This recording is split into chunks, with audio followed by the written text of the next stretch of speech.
bien, hoy a la mañana había un fantasma en Mañanas Informales. Sí. ¿Qué pasó? Que aparecen fantasmas por todos lados. ¿Sigue? Sigue el fantasma. Bueno, apareció en principio en un cementerio en la provincia de Córdoba, en el momento en el que un canal de cable estaba grabando una imagen y apareció una mancha rara atrás. No sé, ¿les parece verla? Sí. El suceso ocurrió cuando uno de los camarógrafos de HR Noticias realizaba, concretamente en horas del mediodía, un trabajo de rutina y tomaba imágenes del cementerio cooperativo.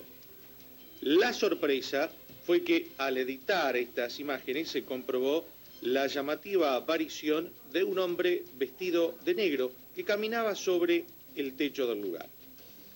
HR consultó con operarios de la cooperativa si alguien se encontraba en el sector realizando algún tipo de trabajo, a lo cual se respondió que en ese horario era muy difícil que estuviera alguna persona.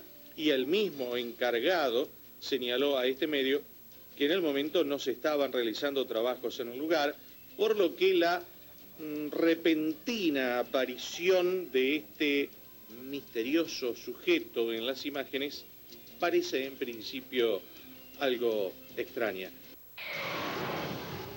Para mí era uno que estaba tratando de meterse en la casa. Pero caminaba muy despacio. Para estar huyendo caminaba despacio. Muy derechito. Muy derecho. Sí, Y aparte de día, de negro. El cementerio dijo con ahí trabajando que no podía... Pero digo, si No, pero es si un vas a chorear no avisás. Mi fantasía es que si un fantasma pasa por entre medio de las paredes.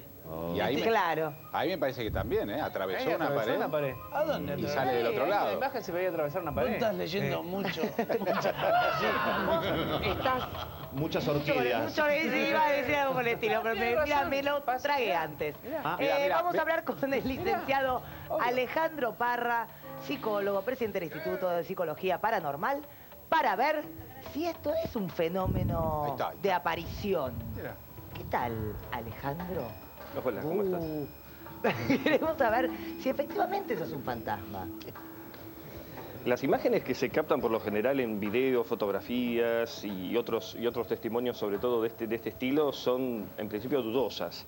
Nosotros en el año 2006, en noviembre del 2006, en el Museo Roca, organizamos una exposición, una muestra de fotografías paranormales y presentamos muchos testimonios. Sobre todo los que están en internet son particularmente sospechosos y siempre todo este testimonio, sobre todo videofilmado, es más bien complicado, ¿no? A la hora de, digamos, poner las manos en el fuego para determinar si no es un truco de alguien que hay en Córdoba. o una imagen accidental. Ajá. Además, hay, digamos, en encuestas que hemos hecho nosotros a personas que han tenido al menos experiencias legítimas o confiables acerca de experiencias de apariciones, por lo general no suelen ser las apariciones vistas en cementerios. Digamos, el lugar más infrecuente son los cementerios. Ah, ¿no es en los cementerios donde suelen aparecer? No, en términos generales ¿En no. serio que no? Porque uno se imagina que lo... ¡Ah! ¿Es un fantasma? El cu. No, ¿ves algo para la onda? Andá, sentate del lado de Alejandro Parra, por favor, así, no. fantasma del payaso ahorcado. Dice además. ¿No sería el zorro? No, fantasma, así sí. Pero tenés que decir fantasma. Pero los fantasmas no son blancos. Eso es importante. A ver. Depende del país. Lo que ocurre, no son ni blancos, ni andan con sábanas, ni cosas por el estilo. Por lo general son figuras que pueden ser vistas como si yo te viera vos o cosas por el ¿Pero no se estilo. ve a través de la figura? Lo que pasa es que la experiencia aparicional tiene varios tipos, varias formas. De hecho, hasta hay apariciones que la gente dice que lo veía vestido. Y sin embargo, ropas fantasmales tampoco es algo bastante infrecuente. Pero ¿y cómo se lo vería si no? En general, la gente cuando habla de ver una aparición, por lo general suele decir de que estas apariciones son como personas. Algunas de ellas, curiosamente, son como, vamos a llamarlo así, residuos energéticos o ciertas formas de impregnación psíquica que no tienen vida propia. O sea, que no se trata no ni del tienen alma, cuerpo. ni del espíritu, ni cosa por el estilo, sino No simplemente... van vestidos, o sea, no es esto. No, esto, digamos, yo sospecharía en un 80% de que se trata de una persona. De una persona. Ahora, Luciano, ¿hay novedades a Inmóvil? Sí, vamos rápidamente a la Fiscalía de Campana. Allí está Ignacio González Prieto porque hoy declara una amiga de Forza. A ver. Donde habría estado también el buscado mexicano Rodrigo Rodríguez y donde también podría haber participado de estas reuniones Ricky Martínez, otro de los hombres clave en la investigación que sabría perfectamente cuáles eran los movimientos de esta red a nivel local y también a nivel internacional. Recordemos que el otro de los testigos está diciendo concretamente que había vínculos entre todas estas personas. ¿Qué va a hacer el juez básicamente con esta chica? Que va a ser su segunda declaración, es mostrarle algunas fotografías para que ella pueda identificar quiénes eran las personas que habitualmente se reunían en ese lugar. También pedirle algún tipo de precisiones con respecto a días, horarios y lugares de reunión. Recordemos que ella no solamente era amiga de Sebastián Forza, se sospecha que tenía una relación un poco más estrecha. Algunos se animan a decir que hasta en algún momento tuvieron una relación sentimental. El juez la está esperando. El juez en este momento le está tomando declaración a otro de los testigos, que vamos a ir repasando la imagen cuando entraba a los tribunales hoy más temprano. Se trata del médico cirujano plástico Gustavo Richuto. Ahí entra caminando con el paraguas tapándose, acompañado por su abogada defensora. Entra a este juzgado de Zárate y Campana y en este momento está declarando frente al juez. Él había sido citado en 2 oportunidades, es considerado un testigo de mucho interés. Él habría comentado que el empresario Ricky Martínez estaría comprando y vendiendo efedrina, que él conocía a los jóvenes asesinados y a su vez surgen de las declaraciones que este hombre hizo en el expediente de la fiscal porteña Ana María Jacobuzzi. Él le dijo a la fiscal que José Luis Salerno, que es el dueño de una farmacia que está ubicada en el microcentro porteño y socio de Damián Ferrón, estaban por vender a los mexicanos efedrina que le proveía justamente Martínez. Por eso son 2 testimonios muy importantes. Uno está declarando en este momento, la chica lo va a hacer más tarde, en un momento clave, cuando se sabe ya que Martínez Espinosa está procesado, se están resolviendo algunas cuestiones técnicas, se está demorando la extradición desde Paraguay, pero los pasos del juez Fallonato Márquez son muy firmes, más teniendo en cuenta que la semana próxima la Corte Suprema va a analizar la recomendación de la Procuración General para que el juez que investiga por ahora el caso de la efedrina pueda hacerlo también del secuestro y asesinato de los 3 jóvenes. Muy bien, escuchamos entonces a Ignacio González Prieto desde los tribunales de Campana, ampliando la información sobre esta importante declaración que hay en el día de hoy de una amiga personal de Sebastián Forza, que algún tipo de información puede aportar a la investigación que está llevando a cabo el juez Fallonato Márquez. Recordemos que en este momento hay 19 personas detenidas alrededor de la investigación de la ruta de la efedrina y que se está esperando, obviamente, con ansiedad, la extradición de Martínez Espinosa hacia aquí a la República Argentina para poder, obviamente, hacerles preguntas sobre el tema. Ernestina. Como le estamos haciendo preguntas a Alejandro Parra sobre las curiosas imágenes que se vieron por estos días, que se atribuyen supuestamente a un fantasma que habíamos quedado en el momento en el que nos decía, para mí es una persona. Quería preguntarte, porque vos hablas de apariciones de la gente que habitualmente ve. ¿Es tan habitual? ¿La gente ve fantasmas? En realidad, nosotros tenemos un sitio en internet, alipsi.com.ar, allí tenemos una encuesta y dentro de la encuesta, una de ellas es una pregunta específica sobre experiencias aparicionales. En general, las experiencias aparicionales ocurren, vamos a decir, en un rango que va desde lo que se llama comúnmente sensación de presencia, algo que en alguna ocasión habíamos hablado, en función del cual la persona puede estar sola, por lo general está sola y tiene la vívida sensación de que hay algo o alguien, incluso que si mira, pero sabe que está sola y no hay nadie. Y en el otro extremo, bueno, experiencias que a veces lindan con ciertas cuestiones psicopatológicas, como por ejemplo la experiencia de ser poseído, controlado por una entidad, un fantasma, lo que fuera. ¿Pero con qué habitualidad es esto? Y en términos generales, las experiencias aparicionales afectan entre el 10 y 15% de las personas que suelen experimentar al menos una vez en su vida algún tipo de evento paranormal.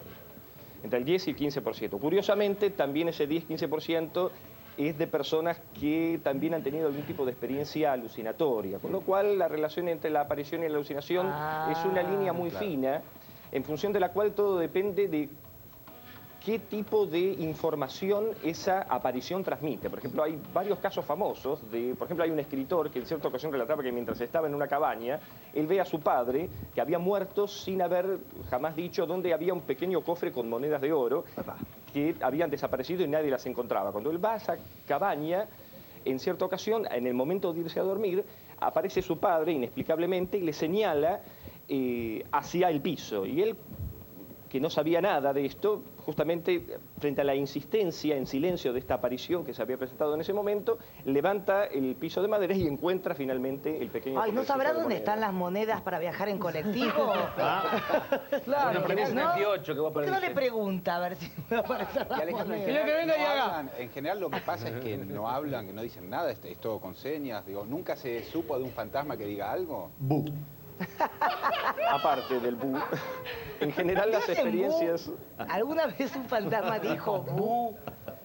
El problema es si las apariciones asustan o no. Por lo general, y esto hay una cuestión de carácter cultural, y sobre todo toda la saga de películas que hemos visto japonesas, El Grito, La Llamada y otras así similares, lo que muestran es que en la cultura japonesa particularmente las experiencias de apariciones son aterradoras. Es más, tradicionalmente en los cultos shintoístas por lo general se hacen rezos, oraciones y rituales para que el alma de los muertos se vaya, porque si regresa para vengarse. En tanto que en las culturas occidentales la experiencia aparicional por lo general está asociada con una imagen como consoladora, como que, por ejemplo, personas que han perdido hijos, viudas, personas que han perdido familiares muy cercanos, que tienen alguna experiencia o una señal, algún encuentro, una aparición o algo que atribuyen a una experiencia espiritual, por lo general tienden a experimentar el fenómeno no como un evento aterrador, sino como una señal de que hay vida más allá de la muerte, ¿no? Eso puede ser un autoengaño, digo, uno tiene ganas de que eso pase, tiene ganas de que su ser querido esté en algún lugar. Por eso hablaba de las alucinaciones, supongo. En el caso de las alucinaciones sí, pero hay testimonios realmente fascinantes. Por ejemplo, hace algunos años un colega nuestro nos comentaba una experiencia que había tenido de los 18 años. Él caminaba por la avenida Juan B. Justo y a punto de cruzar la calle, aparece frente a él la aparición de su prima fallecida hace 2 años. Y él queda sorprendido de esto y evita cruzar la calle, pero en el momento que estaba casi a punto de cruzar, una persona que iba a su derecha, caminando, en el momento que cruza, es embestido brutalmente por un auto que iba justo por ahí. Bueno, él sintió la experiencia indudablemente como una experiencia, digamos, anunciadora de un evento que lo iba a afectar indudablemente, ¿no? Me estoy asustando, che. ¿Suele ocurrir lo de sexto sentido, por ejemplo? Los ¿El de las mujeres? Sí, es curioso, porque el sexto sentido marcó, para nosotros como investigadores de estos temas, un antes y un después de la experiencia, sobre todo, no solamente por la figura del niño, sino porque mucha gente cuando veía la película, sobre todo los que habían tenido la experiencia, se sentían identificados con la figura, nosotros en la figura del psicólogo, escéptico al inicio, de considerar a la persona que tiene estas experiencias como un psicótico esquizofrénico o con algún tipo de patología, cuando en realidad la experiencia de ver apariciones podría ser considerada como una suerte de sensibilidad, los espiritistas llaman esto mediumnidad, en función de la cual hay personas que tienen cierto grado de sensibilidad para percibir este tipo de energías, fuerzas, como se llama. Claro. Tal cual. En este programa, Sí, ¿no? los estoy viendo ahora. Ahora sentados en el living. No, digo, y lo de la película Ghost. Puede ser que una persona, para hablar con alguien, con un fantasma, con alguien que no se pudo ir o lo que fuera, pueda acudir a alguien que sea capaz de bajarlo. Y es una controversia interna dentro de la investigación de los fenómenos paranormales, porque en general, si realmente existe un mundo espiritual en función del cual logra establecer contacto con nosotros, en realidad supuestamente no todos estos espíritus tienen la fuerza de comunicación, si no estaríamos poblados de espíritus de todas las personas muertas en el mundo que estarían invadiéndonos. Evidentemente, si existe este mundo espiritual, hay algunas entidades que tendrán quizás cierta intensidad para comunicarse y también personas vivas que tienen grados de sensibilidad en función de las cuales una sensibilidad más tenue o baja es esta sensación de presencia y una sensibilidad aún más fuerte es la que está representada en el niño que puede ver a las apariciones como si yo te viera a vos. Claro, resumiendo, es una persona que estaba en el techo. Yo insisto, para mí las videofilmaciones son sumamente dudosas. Sin embargo, hay un dato curioso y es este. Muchas personas que están, sobre todo a punto de dormir, tienen experiencias que la gente que está en ufología, en ovnis, suelen hablar de visitantes de dormitorio y quienes estamos en investigación parapsicológica hablamos también de apariciones, que suele ser la experiencia, que seguramente más de una persona va a llamar para decir, a mí me pasó esto, de haber experimentado... Claro, el pata de lana. Haber visto cerca de la y el fantasma cama. cómo me dejó el cuello. Mi amor, agarra ese fantasma que mira cómo te muerde. Y en el tren fantasma. Sobre todo personas que suelen tener la experiencia de ver una imagen negra o oscura, amenazante. ¿En negro? Que aparece y esta imagen negra, bueno, quizás esté asociado con esta... En tu larga carrera, Alejandro, ¿alguna vez vos fuiste, digamos, objeto o sujeto de un fenómeno paranormal? Sobre todo sueños premonitorios. Y hay nosotros tenemos en el instituto un espacio, que es una habitación especialmente diseñada que se llama Psychomantium, que en alguna vez creo que había mencionado esto, en función de la cual el psiquiatra americano que diseñó la técnica, la creó especialmente para trabajar terapéuticamente con personas que perdieron familiares. Y la técnica consiste en observar atentamente un espejo en una habitación oscura, con una lámpara muy débil que ilumina muy tenuemente la habitación, y mediante una serie de ejercicios de inducción se intenta que la persona logre un, entrecomillado, contacto o encuentro con el familiar fallecido. Ajá. La experiencia suele ser muy movilizante emocionalmente hablando, y han habido algunos estudios tratando de determinar si hay algún tipo de energía anómala o algún tipo de fenómeno extraño o presencia, más allá de lo que se presume es simplemente una experiencia visual o alucinatoria. ¿Y cómo sale uno de ahí adentro? Por la puerta. Y por lo general conmocionado, sobre todo si tuvo la experiencia de encuentro con alguien a quien quería realmente ver. Impresionado. Pero en general el 50% de las personas dormí ese día porque no dormí nunca más, digo, ¿no? No todas las personas se someten al ejercicio. Hay por lo general cierto respeto frente a la conmoción emocional que produce. Encontrando con gente que ya si se fue, ya se fue. Claro. Bueno, eso depende de cada uno. Claro. ¿No? Hay personas que piensan que el familiar fallecido... ¿Vos te encontraste con alguien? No, yo personalmente no, pero sí tuve la experiencia de haber visto, por ejemplo, animales o figuras así aladas, mariposas y cosas por el estilo que me llamaron la atención inicialmente al hacer la experiencia. Me imagino ¿Qué que llamó la experiencia? atención figuras aladas, mariposas, en un cuarto donde no había nada. Figuras saladas. Figuras saladas. Sí, por lo general el espejo... digamos, no el espejo, sino lo que uno ve en el espejo comienza a transformarse y a construirse una suerte como de ventana o de portal, pero es todo, por supuesto, producto del efecto que la misma experiencia produce, ¿no? Muy interesante, Alejandro. Muchísimas gracias. Pero nosotros tenemos para aportar a tu causa otros casos de fenómenos paranormales entre famosos argentinos. Sí.